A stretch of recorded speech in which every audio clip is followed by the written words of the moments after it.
हम आपको एक ऐसे खेत में ले जा रहे हैं, अनार के खेत में। मैं कई बार एडवांस किसानी की बात करता हूँ, और किसान को एडवांस होना ही चाहिए, और किसान एडवांस हो भी रहे हैं। ये अनार की खेती है।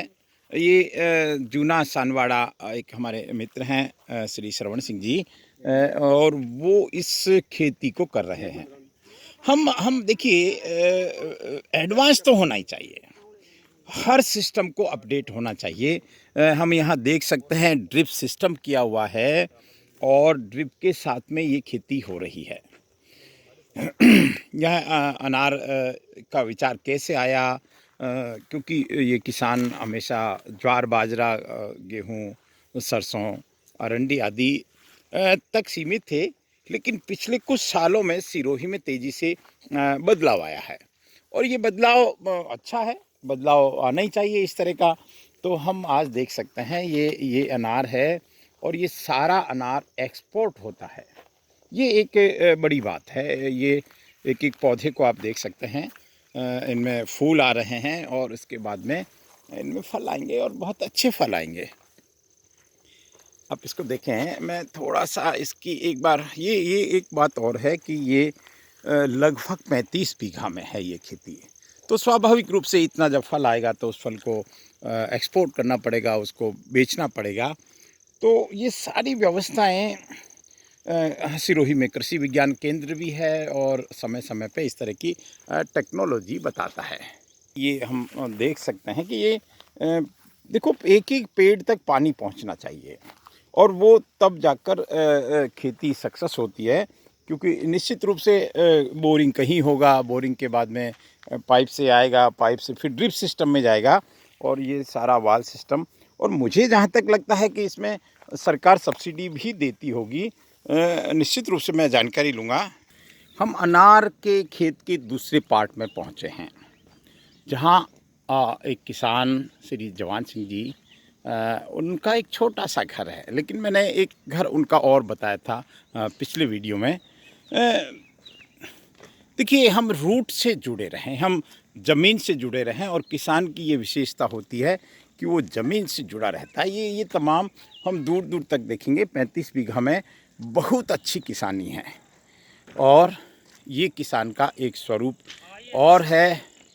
हुकम खमागनी, बहुत अच्छा है आपका अनार का बगीचा, और आपका ये केलू का मकान, और ये आपके पेड़ पौधे पर्यावरण की दृष्टि से भी आपका। देखिए, किसान का एक स्वरूप ये भी है, लेकिन जब किसान संपन्न हो जाता है तो उसका दूसरा स्वरूप भी होता है।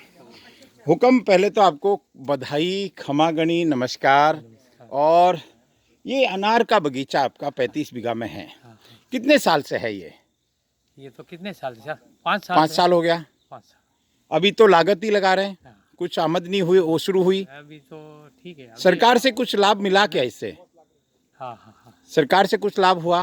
सरकार से कोई लाभ नहीं, ड्रिप में वगैरह में कोई? थोड़ा बहुत। चलिए, कोई बात नहीं। देखिए, इच्छा शक्ति है एक किसान की, और किसान ने पूरी मेहनत से, पूरी लगन से, पूरे भाव से। देखिए, ये भारत देश के विकास का ये भी एक तरीका है। अनार 100 बीमार एक अनार, ये कहावत हमने सुनी है, और सच में सुनी है। अनार के फायदे ज़बरदस्त हैं, लेकिन अनार चाहिए बीमारी को भगाने के लिए। लेकिन अनार को पैदा कौन करेगा? अनार को पैदा करेंगे ये किसान। ये किसान, इसलिए मैं इनका हमेशा वंदन करता हूँ, इनको प्रणाम करता हूँ साहब। ये गाय पालते हैं। देखिए, ये जो स्वरूप है ना, ये अद्भुत है, अद्भुत है। यहाँ देसी गौ माता का दूध, गौ माता की सेवा, और कहते हैं जहाँ गाय रंभाती है वो जगह पवित्र हो जाती है, वो जगह पॉजिटिव एनर्जी से भर जाती है। आज हमको एक अवसर मिला जूना सानवाड़ा में आने का। मैं राजेंद्र नरू का ऐसे अवसरों को कभी नहीं छोड़ता, ऐसे अवसरों को इसलिए नहीं छोड़ता। देखिए, हम चलिए, श्री जवान सिंह जी कुछ और हमको बता रहे हैं। ये देसी गाय है, ऐसा हमको बता रहे हैं। लेकिन उससे भी ज़बरदस्त चीज़ है कि एक नेचुरल छत डली हुई है। आप बड़े वाकई में आप सेवा कर रहे हैं जवान सिंह जी साहब।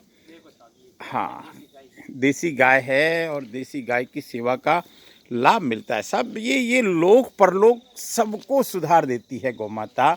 आप गौ माता की सेवा करते हैं। जूना सानवाड़ा का ये एक हमने आज पूरी स्टोरी बताई, लेकिन इस स्टोरी के पीछे हमारे एक ही भाव है कि हम हर चीज़ को पूर्णता के साथ करें, किसानी को पूर्णता के साथ करें और फिर उसका लाभ लें। और सरकार को भी चाहिए कि इसमें प्रोत्साहन तो ज़रूर दें, प्रोत्साहन ज़रूर दें, जिस रूप में भी दे सकते हैं, क्योंकि बहुत मेहनत होती है, पसीना निकलता है, तब जाकर अनार पैदा होता है। ये आप इस अनार को और नज़दीक से देखें, जिस अनार को हम खाते हैं शहरों की 7-7 मंजिल की बिल्डिंगों में बैठकर, उस अनार को कैसे किसान पैदा करता है। आप देखिए, खुला आसमान है, सर्दी भी ज़बरदस्त होती है। इस स्थिति में किसान यहाँ रहता है। मैं किसान के वंदन में एक ही बात कहूँगा कि किसान अन्नदाता है, किसान पालक है हमारा। और किसान का नारा, जय जवान जय किसान का नारा बहुत सोच समझ कर दिया है। नमस्कार, धन्यवाद।